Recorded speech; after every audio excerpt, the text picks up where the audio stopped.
அச்சங்கோவில் அரசன் என்போம்,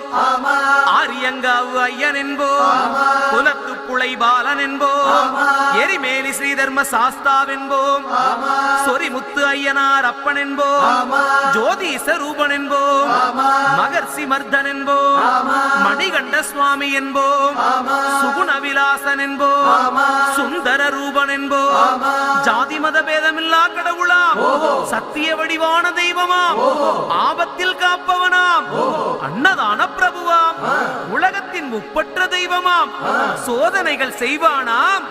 ஆனா கைவிட மாட்டானாம். அப்படிப்பட்ட சாமி ரொம்ப சிறுசையா, ஆனா சக்தி ரொம்ப